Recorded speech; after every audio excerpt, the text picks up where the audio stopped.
Global War 36 enthusiast here with Operation Live and Let Die, turn 9.2 USSR. It is July 1940. Barbarossa is coming, so I'll need to do a massive purchase this turn to defend myself. Romania is threatened by 3 infantry, 1 mountain infantry, 4 cavalry, 4 medium armor, 4 fighters, and a tactical bomber. If he declares war on me, he'll get the Soviet surprise attack bonus where he gets a +1 bonus on the attack, and I'll have a -1 penalty. I don't like my odds in Romania, so I'll be withdrawing. Let me know in the comments below if you feel this is a strategic blunder. Fighting Irish is a much bolder player than I am. He's talking about me making a stand there, but I am just too much of a coward.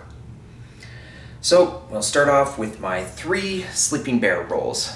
Because Panzer J captured Lubelski and East Poland, I get 1 extra D8 for each of those, so a total of 3 D8s for my Sleeping Bear roll.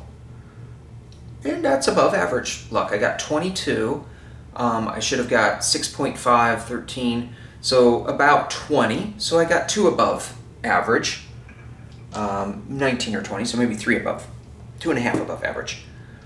Okay, so I went up 22, so that puts me up to 42. I'm almost at wartime, my wartime economy. And let's see. I have 4 tech rolls. My first tech roll, advanced artillery.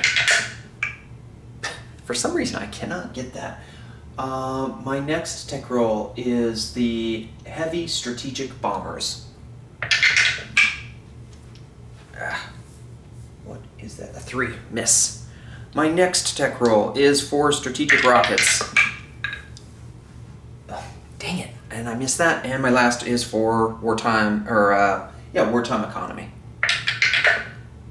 8. Okay, well, I was kind of due for below average luck because a couple turns back I got slightly above average luck, so I'm still below average overall, but not as bad as poor Panzer J, but I'm definitely not having the kind of luck that Fighting Irishes have had. For that one roll where he rolled 3 with the USA, and he got I think he got a 8, 10, and 12. I think that's what he got. I think that was a 1% chance, 1.5% chance. Basically, if you average it out, he got 3 rolls at 10 or higher. So the odds of getting 3 at 10 or higher is 1/4 to the 3rd power. So 0.25 to the 3rd power. Hold on a second, I'll tell you exactly what those odds were, because that was huge. It got America in the game a lot sooner. Yeah, 1.6% chance of that happening. Okay, let's see. Now we are going. How does it work? I think I get to collect that wartime income at the end of the turn. I'll roll that and see if I got that right. I can't remember, but I think I developed it now and I collect at the end of the turn. I do think I get to collect that at the end of this turn. Okay, purchases. So, USSR starts the turn with 110 IPP. I purchase everything at 1 less this turn. I am going to purchase 40 militia for 1 each and 35 infantry for 2 each. So that will come out to 110 IPP. I'll spend it all. Then, I'm going for defense. I know what's coming. You see all those medium armor snaking their way over here, and every turn he's going to keep churning them out. So I'm going to respond with massive amounts of militia to absorb the hits, and then infantry to dish out the damage. No big surprise there. Let's see. Combat. Oh, I guess CCP purchases. So the CCP starts the turn with 15 IPP. They'll purchase 3 artillery, and the way you have to do it is you have to claim what territory is adjacent to a Russian territory at the start of the turn and during the purchase phase, and it has to be placed in that province. So I'm going to declare Singhai. It's adjacent to Central Mongolia. So that's how I'm getting my 3 artillery, and then I'm going to buy 1 infantry. Okay, combat movement. 2 infantry are going to move from Suiyuan to Reihe. So these 2 Russians are going to step into here, and they're going to claim that for Russia. So Russia moves up 1 on the table, so it has 7 captured, and Japan moves down 1. So I have them at 22. All right, then my next combat move is 3 artillery move from Suiyuan into Reihe, and then I'm going to have 7 infantry move from Peking up to Reihe. So note to my opponents, I'm not moving from the infantry from Suiyuan up into Reihe. I'm moving it from Peking, which is different than the other 2 units that I just moved. Okay, now we're into the combat phase. In the combat phase is when we do Scorched Earth for Russia. That's a special ability that I have, and I am going to utilize Scorched Earth in one place, Romania. I am going to scorch every single rail in Romania. So there's 4 territories that rail is adjacent to. All 4 of those are scorched. I'm going to scorch the minor port in Bucharest. I'm going to scorch the air base in Romania, and I'm going to remove this minor factory from Romania. So that place is completely scorched for my opponents for later. If you have a question about whether or not I can remove a factory, as Russia, it says I can remove any facility during the combat phase, and the first facility listed in the list of facilities are factories.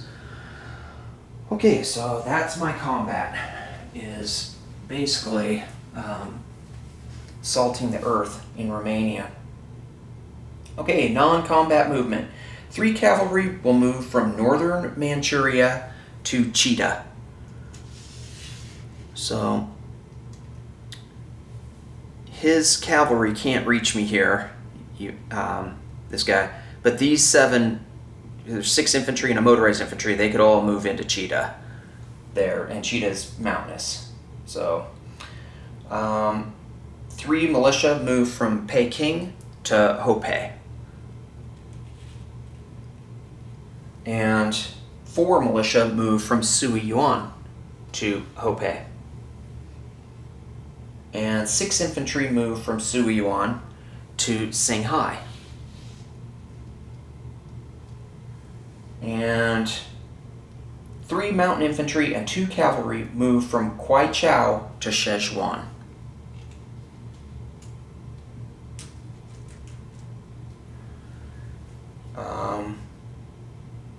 One cavalry moves from Ulasutai to Szechuan. 1 anti-aircraft moves from Singhai to Szechuan. 1 infantry moves from Kobdo to Central Mongolia. 1 tactical and 2 fighters move from Smolensk to Moscow.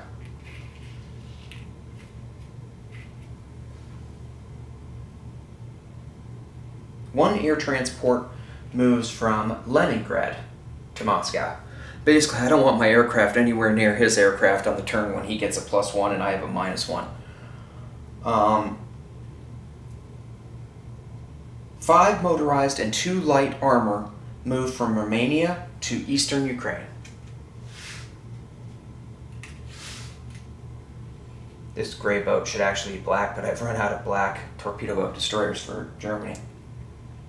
So that gray one is part of Bulgaria's. Okay, 13 infantry moved from Romania to Western Ukraine.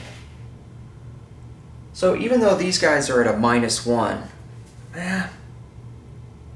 yeah, the way I looked at it, he can't get these tanks. He can get these tanks and these 2 units, but he can't get these cavalry. So, I hate to beat a -1 there. If he did come after me, he would have 2 infantry, and I would have 13 at 3. So I would hit probably 4 times.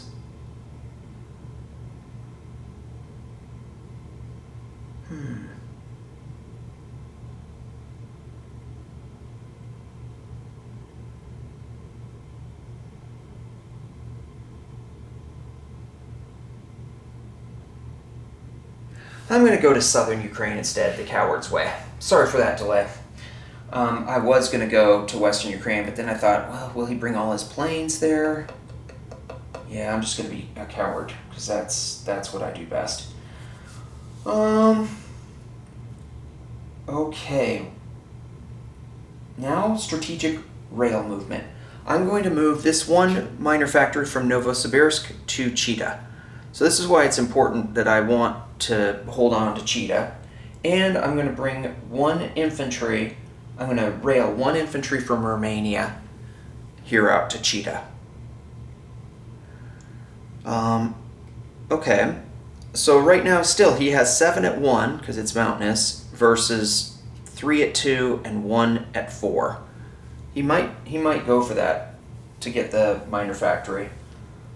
But it's the place units phase. So the first thing I'm going to do is the CCP will place 1 infantry in Nanking, and I'll do my recruitment roll with the CCP, and they'll automatically succeed, and I'll put 2 militia in Nanking. So Nanking gets 1 infantry and 2 militia.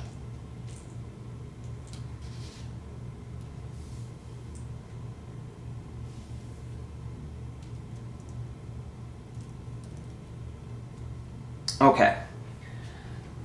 Then I get to place those 3 artillery. I have to place them in Shanghai. Okay. And now we're going to place some Russian units. Okay. There are 40 militia. I don't want to use white chips. I ran out of militia. Little soldiers for my militia. So I didn't want to put down white chips on the board in case something gets knocked over. So my blue chips by themselves indicates just 1 militia, and I'm sure I'm going to consolidate my militia together later on. So eventually I won't have to have these blue chips. But if you see a blue chip for me right now, it does not indicate 10 units, which it usually does, but in this particular situation, it's just going to represent a single militia all by himself. I'm going to do it in 4 groups of 10 for clarity. So let's start with the first group of 10. 1 militia in Chakota, 1 militia in Kamchatka, 1 militia in Magadan,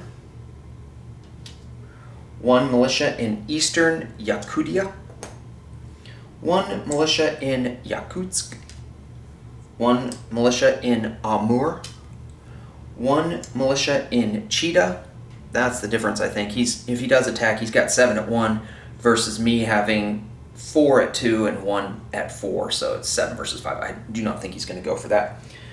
But we will see. 1 in Irkutsk,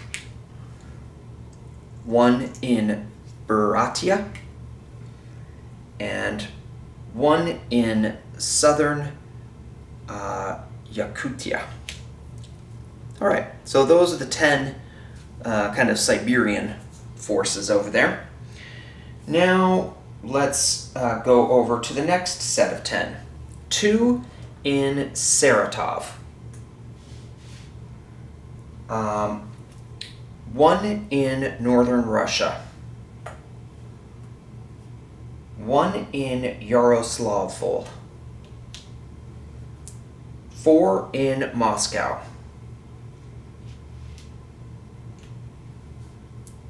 1 in Kola. Whoops, take that back. That comes later. I got off. I was in Moscow. Okay, 1 in Don Manich. I went off a line. Sorry, I'll come back to Kola a little bit later. And 1 in Donetsk Kubin. Okay, so that's my second grouping of 10. Now I don't have to use the blue chips anymore, so. 4 in Transcaucasia. There was already one guy there, so now there are 5 in Transcaucasia. 1 in Kola. 2 in Karelia.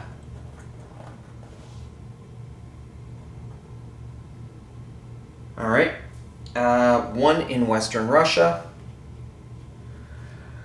1 in Uralkursk. No, that's 2. 2 in Uralkursk. Alright. Eastern Ukraine that's 10. Now the last set of 10. Eastern Ukraine has 1. Tarudia, or Tarita, 1.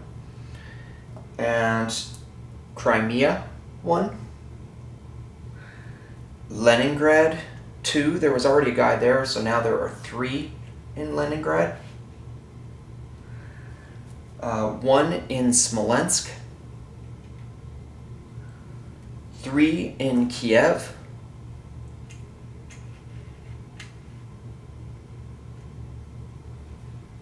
1 in southern Ukraine.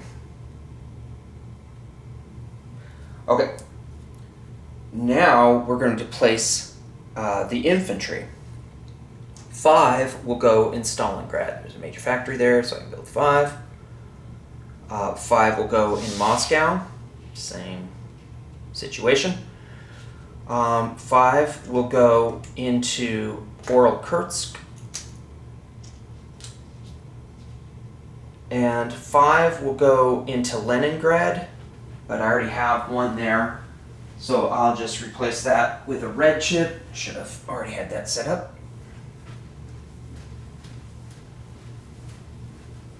So there's a total of 3 militia and 6 infantry in Leningrad, even though he can reach me in the initial attack and can bring his planes. I'm in a fortification, so I don't think he's going to attack me this next turn. He's going to bring more stuff forward and then hit me the turn after that. Is my guess, but we will see. Okay, so I placed 20 of the infantry, but I still have a couple more.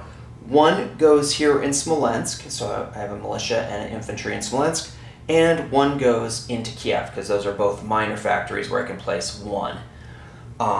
And the other 13 infantry cannot be placed because I don't have enough factory capacity to place them, so they're on the place units chart, and they can be placed next turn. I can't place here at Chita because it was moved from, where did I move it from? Oh, Novosibirsk. So it was moved this turn, so I can't place a unit there. I'll have to do that next turn, or I can do that next turn.